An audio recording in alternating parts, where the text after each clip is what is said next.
Shalom.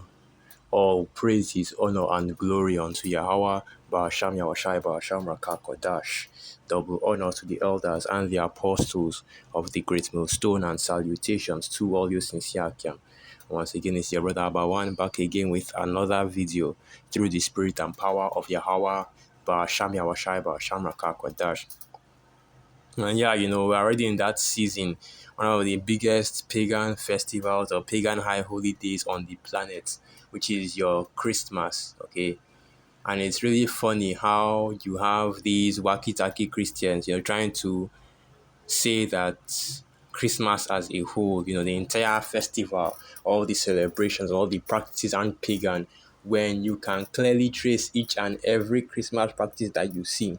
Every custom that you have in Christmas, you can trace it back to certain pagan practices. And really, what Christmas is just different pagan religions and the way they celebrate the winter solstice. And I always go into this, that the winter solstice is one of the largest pagan festivals or pagan high holy days, because you have so many different, religions and so many different heathen celebrating this high holy day, man. So what I'm going to start with is one of the examples of these pagan high holy days celebrated during the winter solstice, right? Which is Yule, because really the period that we're in right now is not quote unquote Christmas period, okay? The real name is the winter solstice, and really we've passed it because the winter solstice is usually during December 21st to 22.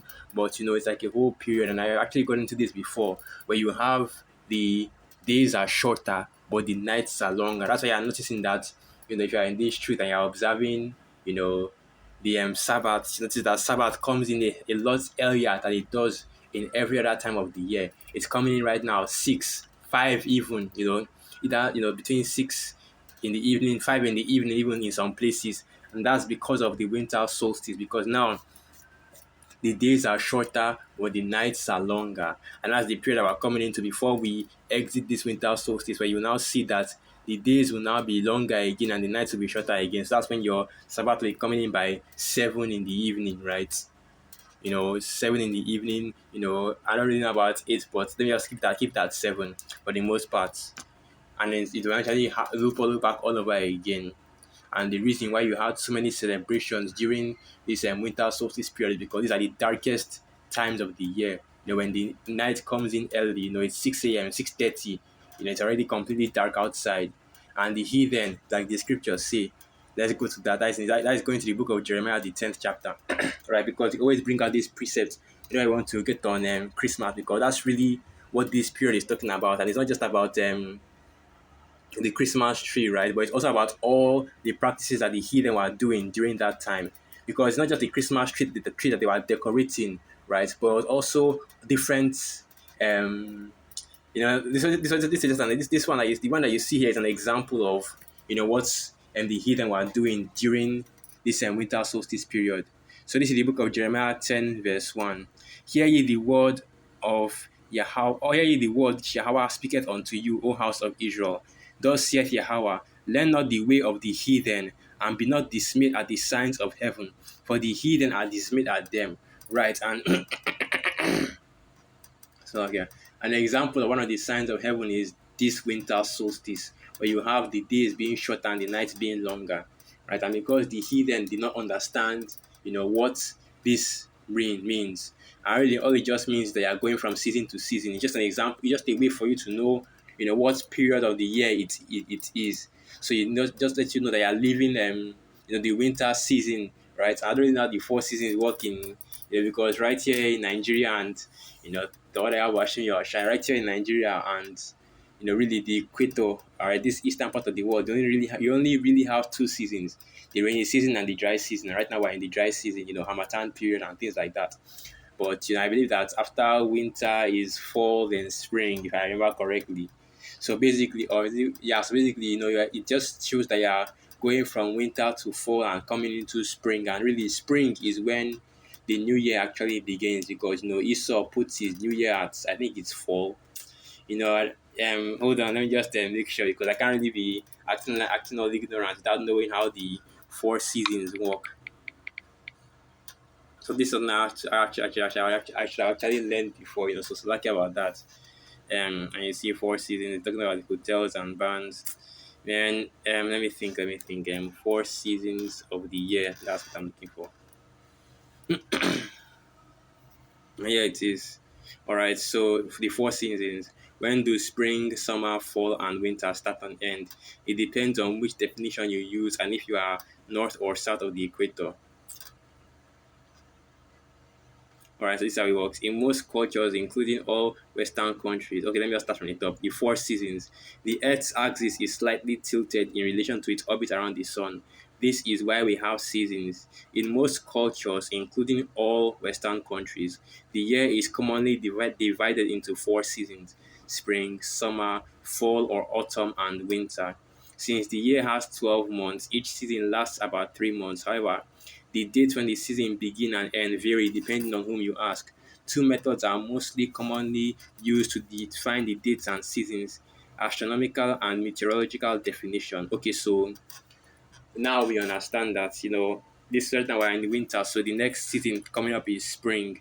They have winter, spring, then summer, then fall or autumn, then winter again, and that's just how the that's how the spring, that's how the seasons go. So after this winter, it's good. The next season is spring, which is basically the begin, which is when the year actually begins. Because when spring comes, is when life starts to grow again. Everything, the plants start to bud and bear green fruit. The flowers start to come out and start to bud and things of that nature. Which of course you don't see very much of anymore because we are living in Babylon the Great. But it's in the book of Jeremiah 2, verse 10, verse 3. For the customs of the people are vain. For one cutteth a tree out of the forest, the work of the hands of the workman with an axe. They deck it with silver and gold and with gold. They fasten it with nails and hammers that it move not. And this is an example showing you that this is what you do every Christmas with that Christmas tree. Well, of course, now they have the artificial Christmas trees, but this is what it goes back to. It goes back to ancient Egypt. It goes back to even Greece, right? It goes back to all these different pagan cultures where they would take trees and decorate it with silver, with gold, with lights, even, right? Put candles all over it, like for example, the Christmas lights that you see now. That is all part of the pagan practice of this winter solstice period, which of course, right now you're calling it Christmas. So let's get into this article a little bit, but that's just what I want to get. And the point being is that be not dismayed at the signs of heaven, because really this your Christmas, pagan high holiday comes from exactly that. The heathen not understanding the the times and the seasons, or the reasons for why these I want to say astrological, these events happen to the change of seasons, and they don't understand the different things that happen during the change of the seasons. So yeah, I'm going to just go to this. This is the Britannica Encyclopedia, and it's Yule, right? Because that's the period that we're in right now. You hear about the Yule tide and how during Christmas you're also celebrating Yule, which is one of the prime examples to show you, right? I hope you are listening, vocab, that this Christmas holiday is truly drawn from pagan customs and pagan cultures. So this is Yule. Yule festival observed historically by Germanic peoples and in modern times by neo-pagans, coinciding with the winter solstice, December 21st to December 22nd in the northern hemisphere, June 20th to 21st in the southern hemisphere. And of course, I'm focusing on the winter solstice in the northern hemisphere because that's where you have majority of the western countries, right? Majority of the Edomite nations, which of course it is Esau Edom that has pushed this Christmas as some kind of religious holiday, venerating celebrating the birth of Christ, which of course we already know who Christ is. That's Cesare Borgia, and all, I want to start going into all the different pagan names, but let's not do that right now. Let's focus on the reason for the season. Let me just say it like that, right? Which is the wicked high holy day that you are seeing, celebrated throughout the four corners of the earth, because every part of the world celebrates Christmas. In fact, the Christmas holiday is even a bigger holiday than most other people's, right, their own, local holidays. Christmas is bigger than any other Ammonite holiday, right, or Elamite holiday. I was in India, so I noticed, at Christmas, this Christmas holiday is bigger than any holiday that these Elamites might have. And the same thing applies to all the other nations as well. And that shows you the power, the control, right? That it is truly Esau Edom that is in authority, because he is the one that is setting up the times and the seasons, right? As the scriptures say that Esau Edom had that power, that it was given into his hand, right? The power to change times and seasons. So let's get that in the book of Daniel.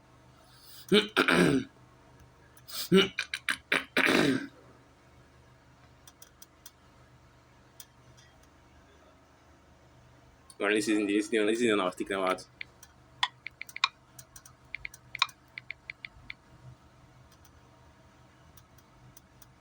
Here it is. So this is the book of Daniel 7, and I'll start from verse 23. Thus he said, the fourth beast shall be the fourth kingdom upon earth, which shall be diverse from all kingdoms, and shall devour the whole earth, and shall tread it down and break it in pieces.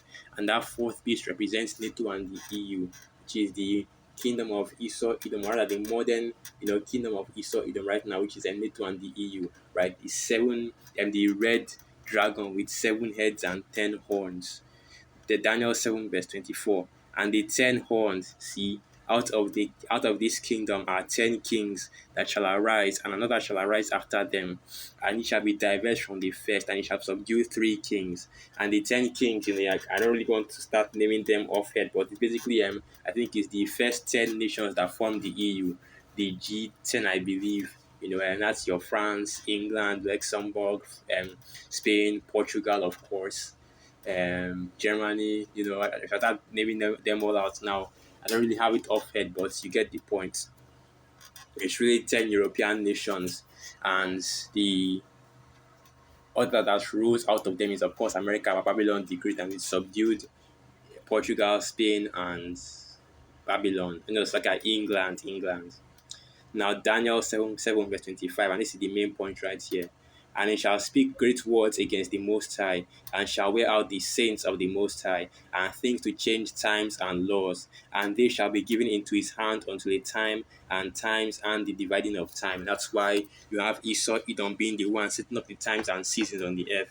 Everybody, knows that January 1st is the new year, even though it really isn't, right? Because, like I said, the new year is in the spring, and the biggest example to show that Esau Edom is the one that is controlling the times and seasons right now, or rather, he's the one that is controlling the measurement of the times and seasons. Look no further than the Gregorian calendar, which uses a heliocentric, system in order to calculate dates and times, instead of the lunar system that was used throughout the ancient world, where you calculate the times and the dates by using the moon, right? So with each new moon that goes by, it is a new month, and eventually, after 12 moon cycles, that's your year. Okay, and even the moon in itself, if you go into the etymology of the word moon, what it means is month. Now that I'm going into all these things, but I don't want to go straight too far from the topic that I'm going into before I now go and forget myself, right? But let me just then get these precepts at least,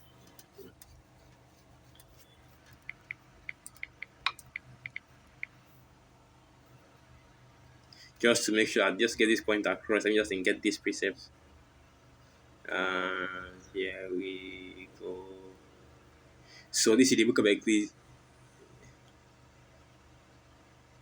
This is the book of Ecclesiasticus 43, verse 6. He made the moon also to serve in her season, for a declaration of times and a sign of the world. From the moon is the sign of feasts, a light that decreaseth in her perfection.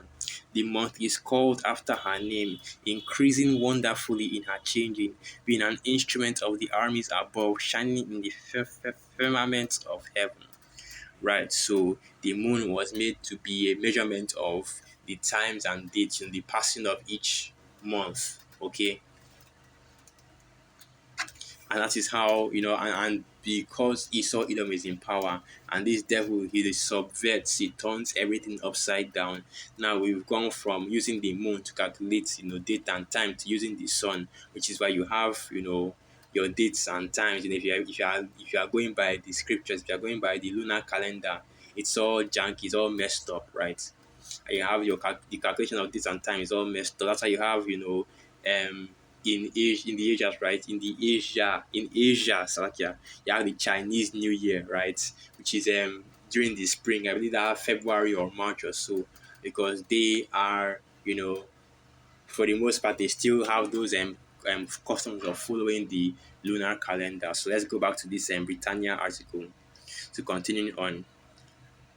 Now, in the second paragraph, the pre-Christian festival originated in Scandinavia and was later subsumed along with other pagan celebrations into the Christian holiday of Christmas. Right, so you have this youth celebration being done by, really was Jake that was in Europe at the time. When you talk about the Germanic peoples, right? Not talking about those Edomites that are in Germany right now, but it's actually talking about Jake that was in Germany, Jake that created the Germanic culture. Because you have to understand the Germanic tribes, right? The Scandinavians, the Vikings, and the likes. Those were Jakes, not the heathen. Not Esau, Edom. Those were Jakes. Okay, the original Germanic tribes and the original Celtics and the Gauls and those and these Anglo-Saxons, those original European pagan tribes, right? Before Esau Edom came and quote unquote civilized them, those were actually Jake. So it's Jake that started doing this Yule celebration, which eventually got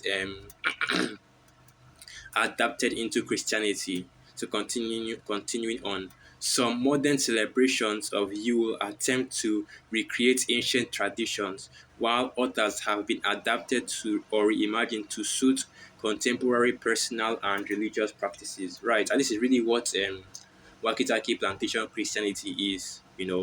Following after the lust of their flesh. After the scriptures say that in the last that some shall have itching ears. Let me get that preset. So like I forget how that preset goes. So this is the book of 2 Timothy 4 from verse 3.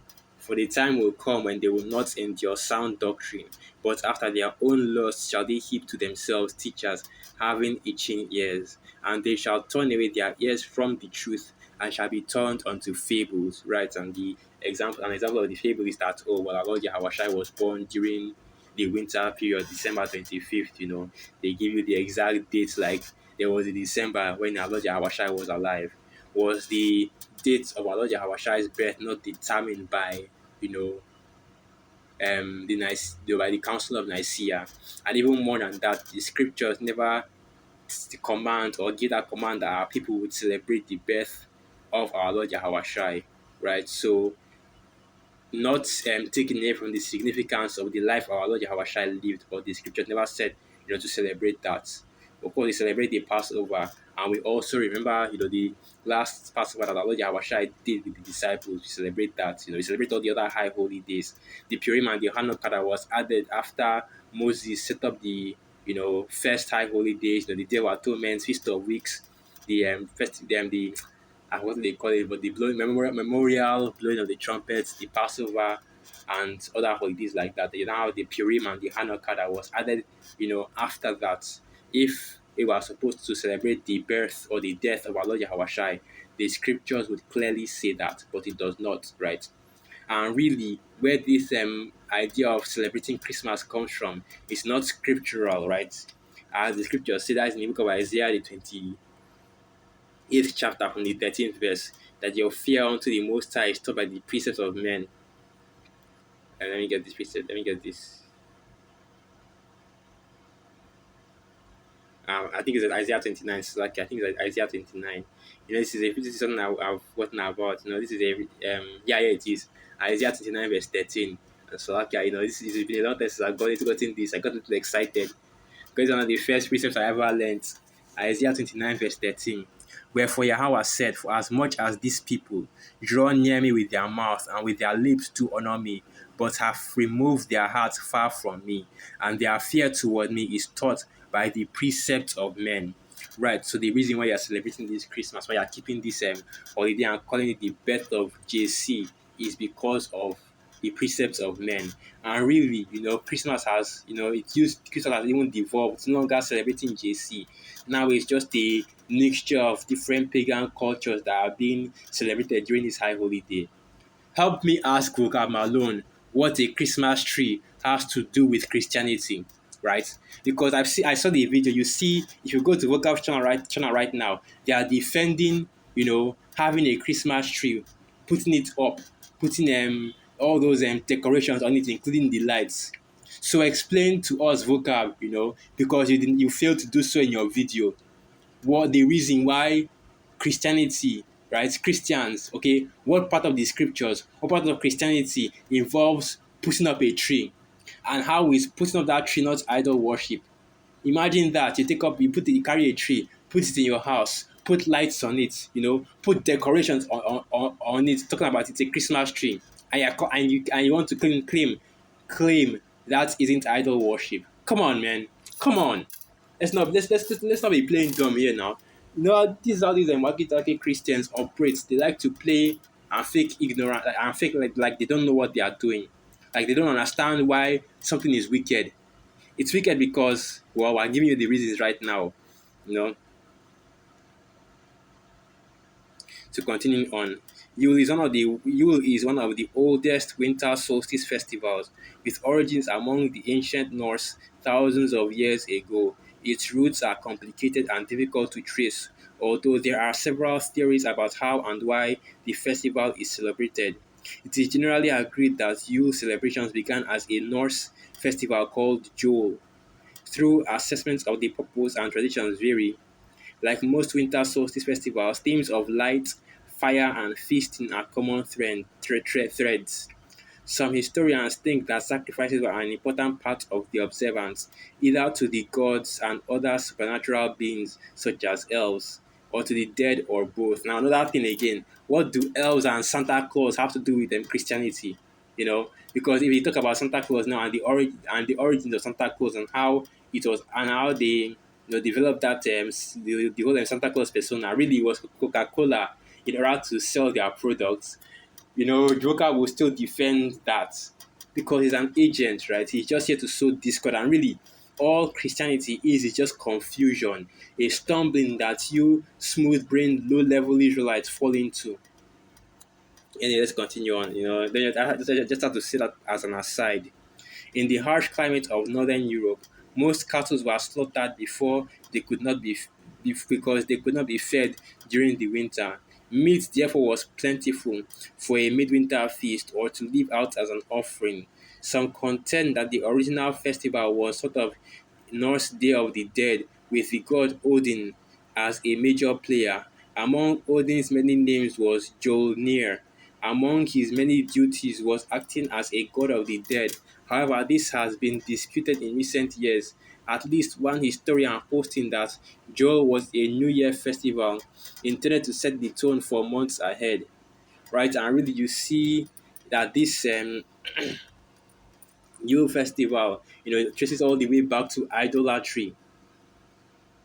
It goes all the way back to idolatry, which is the same thing, which is what you'll find that a lot of these Christian high holy days, and really Christmas goes back to. Like, you can even point out the names of the idol gods that they were meant to commemorate. And a good example is Saturnalia, right? Because brothers will still go on and say that Christmas is based off Saturnalia, which of course it is, because that's just the damn thing about Christianity, right? They carry so many, they adapted so many pagan practices into their dogma, that any high holy day that these Christians celebrate, it's there's it goes back to different pagan high holy days. So not just this Yule I'm talking about. There's also Saturnalia, and there's also other different pagan customs that are being adapted into Christmas by these Christians. And this is the history.com, going into the winter solstice, which I talked about, that this Christmas period really is a celebration of the winter solstice and the different pagan practices that went on during that period. The winter solstice is the shortest day and longest night of the year. In 2023, in the Northern Hemisphere, it takes place on December 21st. The reverse is true in the Southern Hemisphere, where the shortest day of the year occurs in June. After the winter solstice, days start becoming longer and nights shorter as spring approaches, right? Because they are going into the new year. Cultures around the world have long held feasts and celebrated holidays around the winter solstice. Fire and lights are traditional symbols of celebrations held on the darkest day of the year. Humans may have observed the winter solstice as early as the Neolithic period, the last part of the Stone Age, beginning at about 10,200 BC, which is off because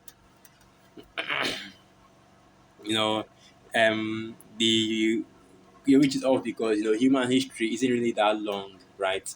Up to 10,200 years. That's just Esau's pseudoscience in his dating system. With the whole carbon dating and everything. But that's beside the point. Neolithic monuments such as Newgrange in Ireland, Marshow in Scotland are aligned with sunrise on the winter solstice. Some archaeologists have theorized that these tomb-like structures has served a religious purpose in which Stone Age people held rituals to capture the sun on the year's shortest day. Stonehenge, which is oriented towards the winter solstice sunset, may also have been a place of December rituals for Stone Age people. And this is another a subtitle: Ancient Solstice Celebrations. Roman holidays. Ancient Romans held several celebrations around the time of the winter solstice. Saturnalia, a holiday in honor of Saturn, the god of agriculture, was a week-long celebration in the days leading up to the winter solstice. Saturnalia was a hedonistic time when food and drink were plentiful and the normal social order was turned upside down. For a month, enslaved people were given temporary freedoms and treated as equals. Business and schools were closed so that everyone could participate in the holiday festivities. And all Christmas really is just your modern day Saturnalia, right? Going back to the Roman Empire, because the same things that you see happening during Saturnalia also happens during Christmas, right? Where you have um the food and drink, everybody's eating, everybody's drinking, you go to meet your family and it's all Christmas dinner, just celebrating with them excess of reveling basically. And the idea of the social order being turned upside down really is all just these your offices, right? Where you have a Christmas celebration where the boss now begins to be the one to serve and to treat his employees, not really actually serving and treating them. Just you have a Christmas celebration. The boss, buys the food, buys the drinks. Everybody eats and drinks, and once again revelry, because that's really all that goes on throughout this Christmas period. You're just going to be eating and drinking and quote unquote partying, right? But the Most High Yahweh Shami Awashai has finally, I shouldn't say finally, but he has put a stop to this wicked pagan Christmas celebrations, and that's why you are seeing, Christmas is being less and less jolly and fun and party filled and more filled with the judgments of the Most High Yahweh Shami Awashai. So continuing on. Also, around the time of the winter solstice, Romans observed Juvenalia, a feast honoring the children of Rome. In addition, members of upper classes often celebrated the birthday of Mithra on December 25th. Mithra was an ancient Persian god of light. It was believed that Mithra, an infant god, was born of a rock. A pagan god that his birthday was on December 25th. That possibly could not have been adapted by Christians to mean something else now, could it? Continuing on. For some Romans, Mithra's birthday was the most sacred day of the year. In the later Roman Empire, Mithra blended with Sol Invictus, god of the unconquered sun. Some theorists believe that the early Roman Catholic Church may have chosen the same date for Christmas in order to supplant pagan rituals though many Christian scholars dispute this. Right, to argue that, oh, well, it's just a coincidence that you have, and it's not just Persians, it's also the Babylonians as well with Tammuz.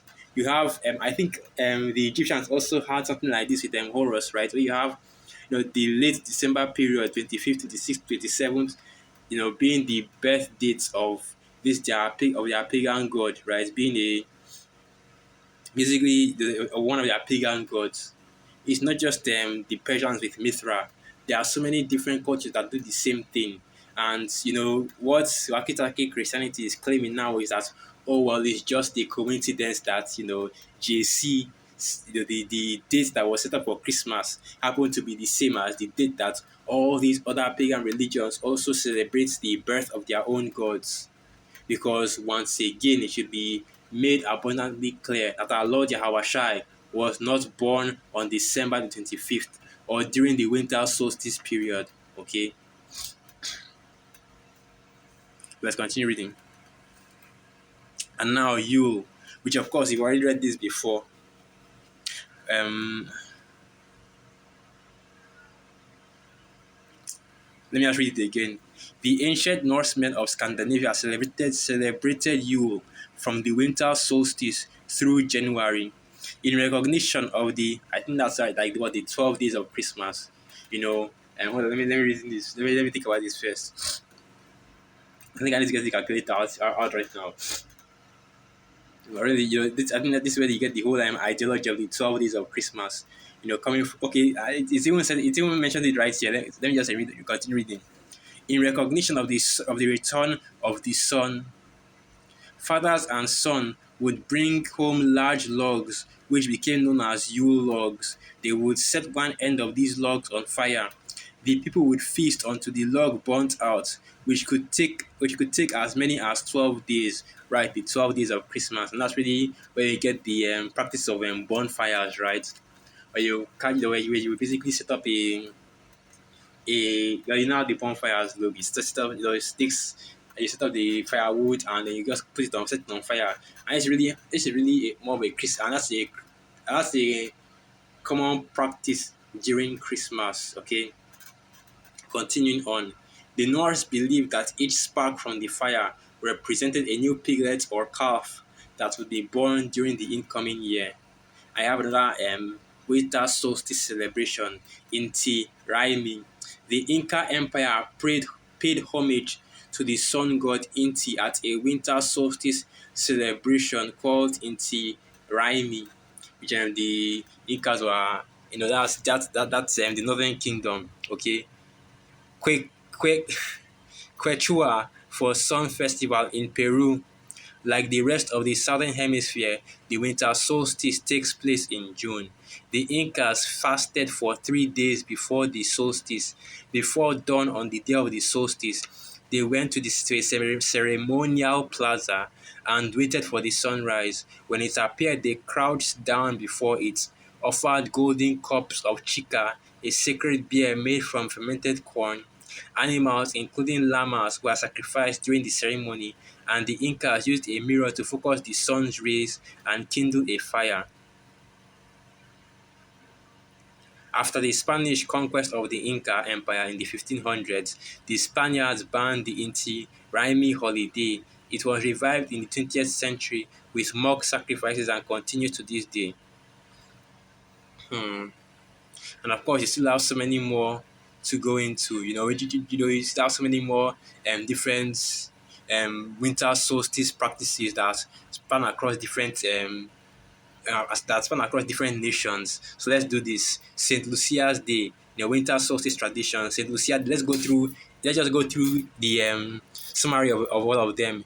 The traditional festival of lights in Scandinavia honors Saint Lucia, one of the earliest Christian martyrs. It was incorporated into with earlier Norse solstice traditions after many Norsemen converted to Christianity around 1000 AD. Let me jump down a little bit. Now, Dongzi, the Chinese celebration of the winter solstice, Dongzi, which means winter arrives, welcomes the return of longer days and the corresponding increase in positive energy in the year to come.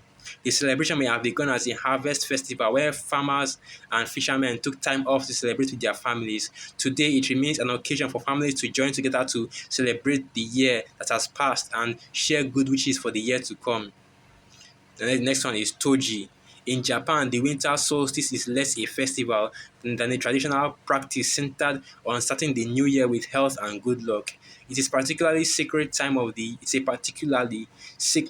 year for farmers who welcome the return of the sun that will nurture their crops after the long cold winter.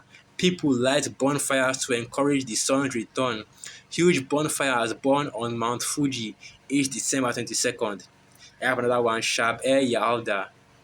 Yeah, Shabi Yalda. I don't know how to pronounce all these words. You have to bear with me. Yalda night is an Iranian festival celebrating the longest and darkest night of the year.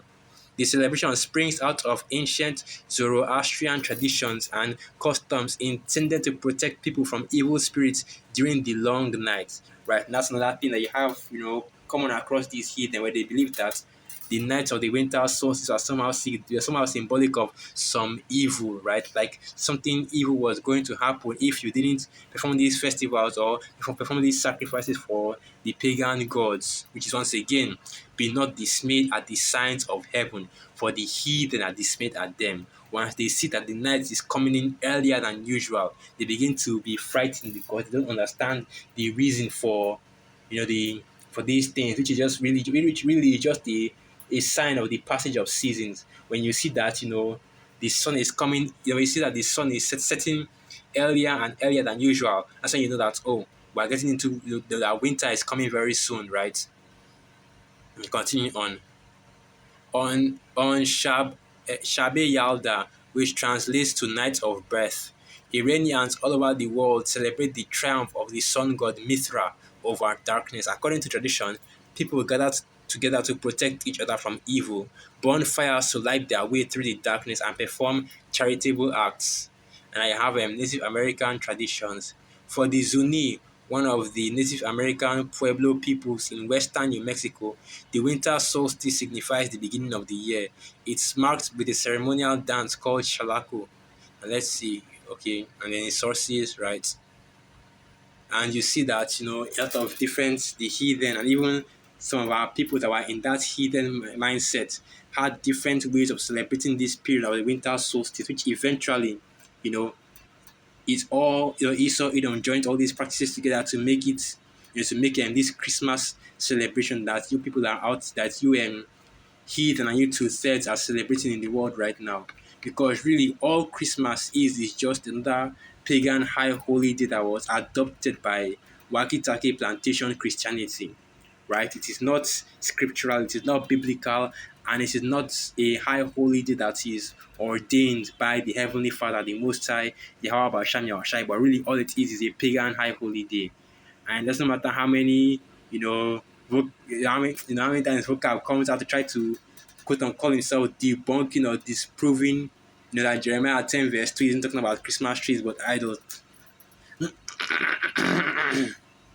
Man, it's already very clear what this Christmas celebration signifies, okay? So with that, I'll end the video right there. Once again, all praises, honor, and glory unto Yahweh, Ba'asham Yawashai, Ba'asham Rakakwadash, Wa Abad Babal, Shalom.